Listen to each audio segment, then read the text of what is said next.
prospect of a 70-kilometre drive on a narrow track with sheer drops of over 1,000 metres and not a crash barrier in sight, it was reassuring to be behind the wheel of a car with impeccable credentials. But even Land Rover's legendary ability might not be enough to see me through, warned my guide Hugo. An experienced mountain climber, Hugo recommended we sort out a Sorcerer. Yeah, we need to bless our car, to go down on this road, because it's the death road, we need all the help that we can. Esteban, the Sorcerer, then conducted a bizarre ritual to bless my journey. He prepared effigies of cars and trucks and a horrific-looking desiccated chicken. He asked me to sprinkle coca leaves on this peculiar pile. Then he built a fire and burnt the lot. Then he broke out the beer, advising me to get drunk before attempting the crossing. Funnily enough, I declined, and we sprayed it around the fire instead.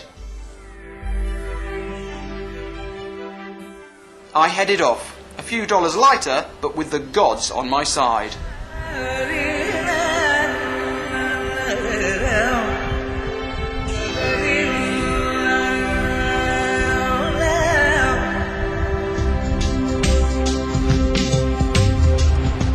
It wasn't long before progress was halted by a huge rockfall.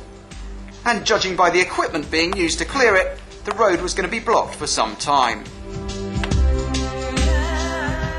Eventually they let me through, but just a few miles up the road, another huge landslide blocked my path. I hardly dared think what would have happened if I'd arrived just a few minutes earlier. Maybe the Sorcerer had done his job after all. This time the equipment was rather more impressive, and the road crew soon had the way clear.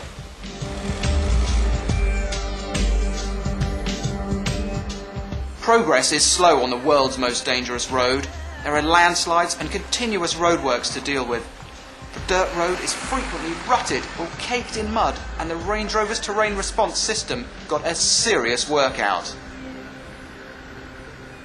There's also a tremendous amount of traffic.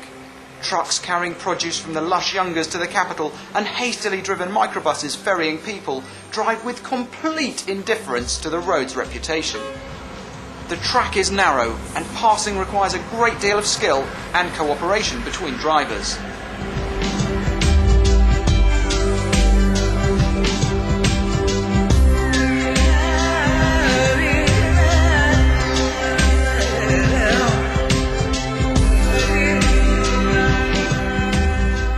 It's not surprising that accidents happen. The drops are terrifying. A minor misjudgment and I'd be lost in the jungle hundreds of metres below. Memorials to those who have lost their lives are everywhere.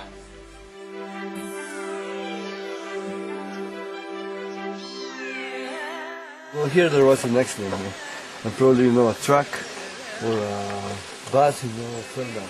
Come here, I will show you the clip.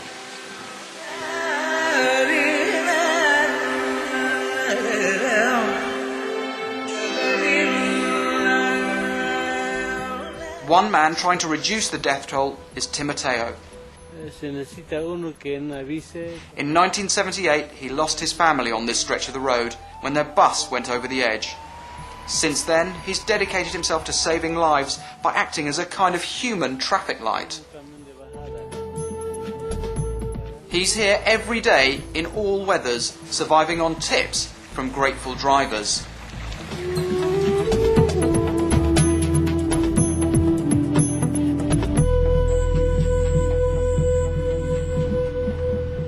With Timoteo's help, I got past the most treacherous section of the road and completed my journey, and finally conquered the world's most dangerous road.